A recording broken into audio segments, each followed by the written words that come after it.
Assalamualaikum warahmatullahi wabarakatuh. Perkenalkan, nama saya Sandra Samara dengan nomor BP 2010867004 akan menjelaskan materi tentang komunikasi kelompok. Baik, sebagai manusia dalam kehidupan sosial, kita tidak dapat untuk tidak berkomunikasi. Sama halnya dengan kehidupan berkelompok. Hidup dalam kelompok merupakan naluri manusia sebagai makhluk sosial yang telah dimilikinya sejak lahir.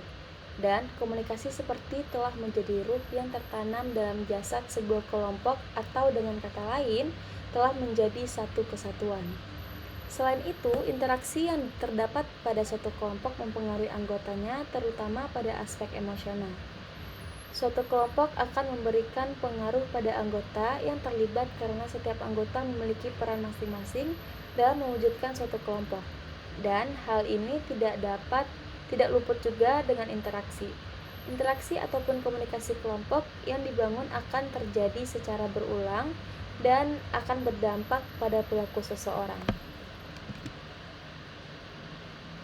Baik, pembahasan kita pada hari ini yaitu definisi komunikasi kelompok, klasifikasi kelompok, pengaruh kelompok pada perilaku komunikasi, faktor yang mempengaruhi keefektifan kelompok, bentuk-bentuk komunikasi kelompok.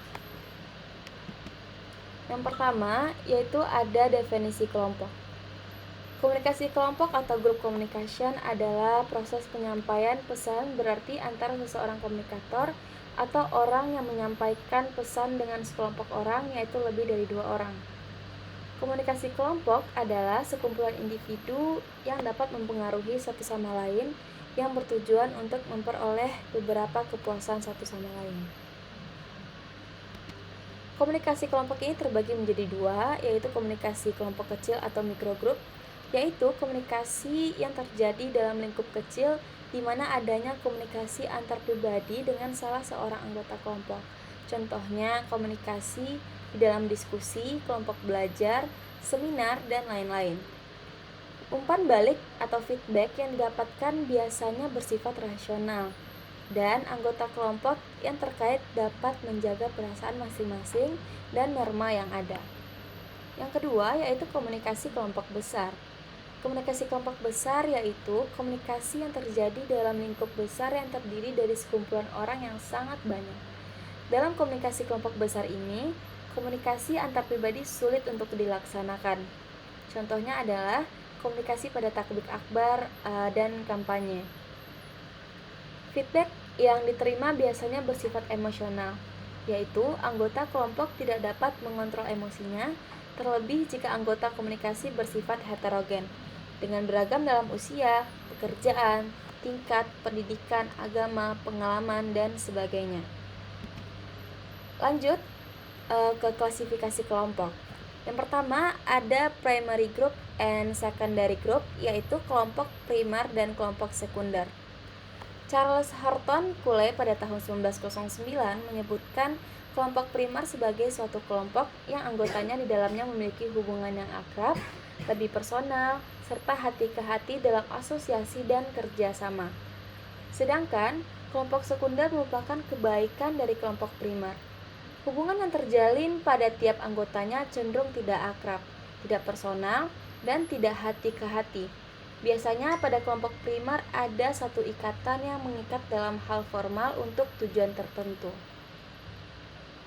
Contoh dari kelompok primer adalah keluarga dalam kelompok teman sebaya, sedangkan contoh dari kelompok sekunder seperti organisasi, sekolah, dan universitas.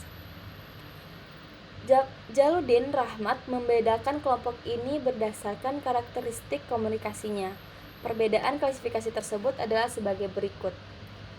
Yang pertama yaitu kualitas komunikasi kelompok primer bersifat mendalam dan meluas. Mendalam berarti komunikasi yang terjalin dapat menyingkap unsur perilaku yang hanya kita tampakkan dalam suasana pribadi saja. Dan meluas berarti komunikasi ini memiliki sedikit sekali kendala yang membatasi rentangan dan cara berkomunikasi. Sedangkan pada kelompok sekunder komunikasi lebih bersifat dangkal dan terbatas. Yang kedua yaitu ada komunikasi pada kelompok primer bersifat personal, sedangkan kelompok sekunder bersifat non-personal. Yang ketiga yaitu komunikasi dalam kelompok primer lebih menekankan pada aspek hubungan daripada aspek pesan atau isi yang disampaikan, sedangkan pada kelompok primer sebaliknya. Komunikasi kelompok primer cenderung lebih ekspresif, sedangkan komunikasi kelompok sekunder hanya sebatas profesionalitas. Komunikasi kelompok primer cenderung informal, sedangkan komunikasi kelompok sekunder cenderung formal. Lanjut ke in-group dan out-group. Summer membagi kelompok menjadi in-group dan out-group. In-group yaitu kelompok kita merupakan kelompok dalam, kelompok sosial yang dijadikan tempat oleh individu-individunya untuk mengidentifikasikan dirinya. Contoh bergabung di organisasi pramuka, maka ia in-group dari organisasi tersebut. Out-group merupakan kelompok luar, kelompok sosial yang oleh individunya diartikan sebagai lawan in-group.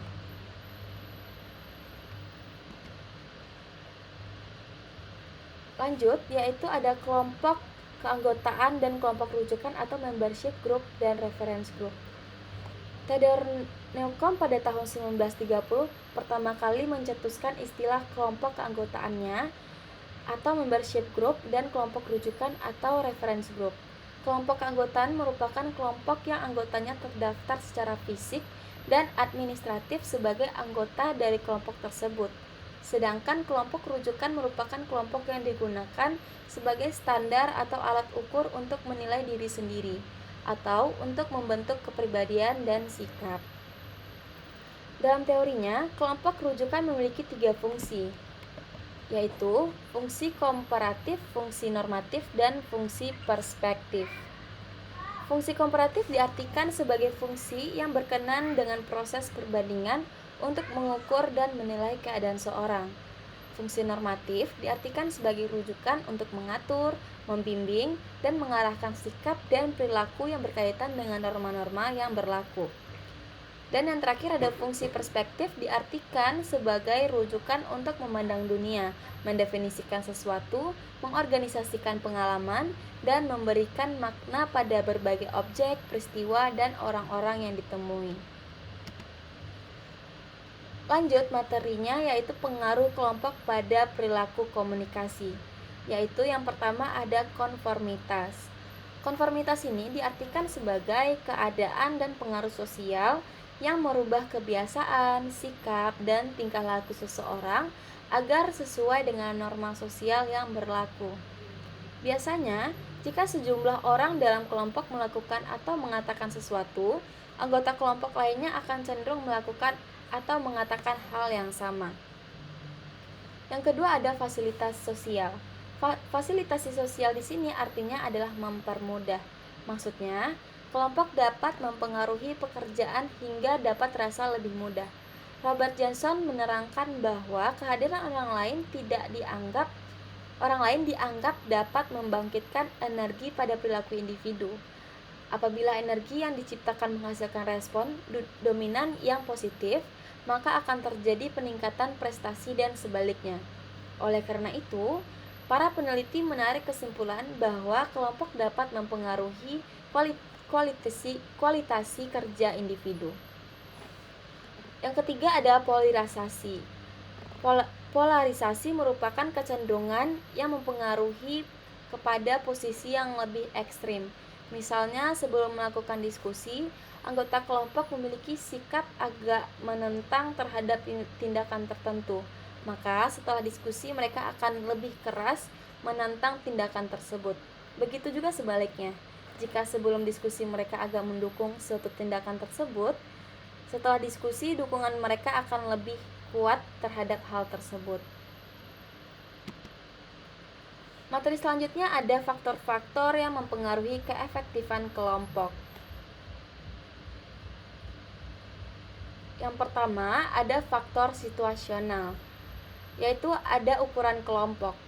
Ukuran suatu kelompok juga akan mempengaruhi prestasi yang diperoleh berdasarkan jenis tugas yang hendak diselesaikan kelompok. Di sini tugas kelompok dibedakan menjadi tugas koaktif dan interaktif.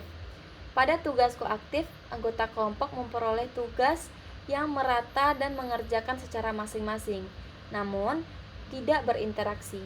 Di sini jumlah anggota akan sejajar dengan jumlah pekerjaan yang diselesaikan. Artinya, semakin banyak anggota yang berpartisipasi, maka semakin banyak pekerjaan yang terselesaikan. Lalu, tugas interaktif anggota kelompok berinteraksi secara terorganisasi guna memperoleh suatu keputusan, produk, maupun penelitian. Yang kedua ada jaringan komunikasi. Jaringan komunikasi dalam kelompok akan mempengaruhi prestasi kerja kelompok. Ini akan mempermudah kelompok untuk dapat menghasilkan produk dan tugas pun dapat dilakukan dengan terorganisir. Lanjut yaitu ada kohesi kelompok. Menurut Collins and Raven pada tahun 1964, kohesi kelompok merupakan suatu kekuatan yang mendorong anggota kelompok untuk tidak meningkatkan kelompoknya. MC David mengungkapkan kohesi kelompok dapat diukur berdasarkan ketertarikan interpersonal anggota kelompok terhadap satu sama lain. Ketertarikan anggota kelompok terhadap kegiatan dan fungsi kelompok dan bagaimana kepuasan anggota kelompok. Jadi, semakin kohesif suatu kelompok, maka semakin besar kepuasan anggota sehingga komunikasinya akan lebih bebas dan terbuka. Lanjut ada kepemimpinan.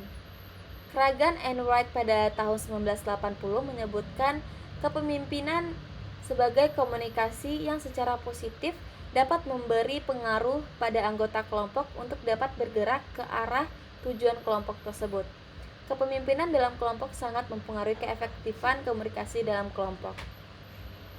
Lanjut yaitu ada faktor personal. Faktor personal ini ada kebutuhan interpersonal. William memutuskan suatu teori di mana menurutnya seseorang akan menjadi anggota kelompok sebab didorong untuk memenuhi 3 kebutuhan interpersonal, yaitu ingin bergabung sebagai bagian dari kelompok, ingin mengendalikan orang lain dalam suatu hierarki, ingin akrab secara emosional dengan anggota kelompok lain. Yang kedua ada tidak komunikasi. Pertukaran informasi terjadi ketika beberapa kelompok saling bertemu. Di sini setiap anggota berusaha menyampaikan maupun menerima informasi baik secara verbal maupun nonverbal. Yang ketiga yaitu ada peranan. Di sini anggota kelompok memiliki peranan besar dalam mencapai tujuan kelompok. Peranan anggota dalam menyelesaikan tugasnya dan usaha kelompok. Anggota kelompok dapat memelihara kelompok mereka dengan cara membangun ikatan emosional antara satu sama lain. Lanjut ke materi selanjutnya yaitu ada bentuk-bentuk komunikasi kelompok. Yang pertama ada komunikasi kelompok deskriptif. Para ahli membagi komunikasi kelompok kepada 3 kategori yang menggambarkan tahapan perkembangan dan proses dalam kelompok. Yang pertama, kelompok tugas. Abraham Fisher mengungkapkan perkembangan dalam proses kelompok berlangsung dalam 4 tahap yakni orientasi, konflik, pemunculan, dan peneguhan. Yang kedua yaitu kelompok pertemuan Bennis dan Shepp mengungkapkan perkembangan proses kelompok berlangsung dalam 2 tahap, yaitu kebergantungan terhadap otoritas dan kebergantungan terhadap satu dengan yang lain. Yang ketiga yaitu kelompok penyadar. James berpendapat ada 4 perkembangan proses pada kelompok penyadar, yakni sadar akan identitas diri yang baru, polarisasi yang membentuk identitas kelompok, membangun nilai-nilai baru dalam kelompok, dan hubungan dengan kelompok revolusioner.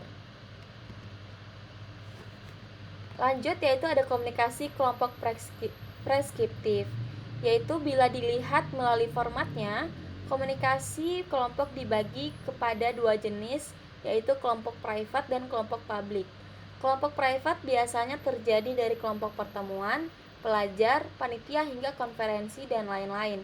Sementara kelompok publik biasanya terdiri dari kelompok diskusi panel, forum, diskusi terbuka, wawancara terbuka, dan sebagainya. Yang dapat diambil dari kesimpulan materi di atas, yaitu komunikasi kelompok adalah sekumpulan individu yang dapat mempengaruhi satu sama lain, yang bertujuan untuk memperoleh beberapa kepuasan satu sama lain. Adapun klasifikasi komunikasi kelompok dari kelompok sekunder, primer, rujukan, keanggotaan, in-group, dan out-group, pengaruh komunikasi kelompok pada perilaku komunikasi yaitu konformitas, fasilitasi sosial, dan polarisasi. Terdapat faktor personal dan situasional yang dapat mempengaruhi keefektifan kelompok. Sekian penjelasan dari saya. Mohon maaf apabila banyak kesalahan. Saya akhiri dengan wabillahi taufiq wal hidayah. Assalamualaikum warahmatullahi wabarakatuh.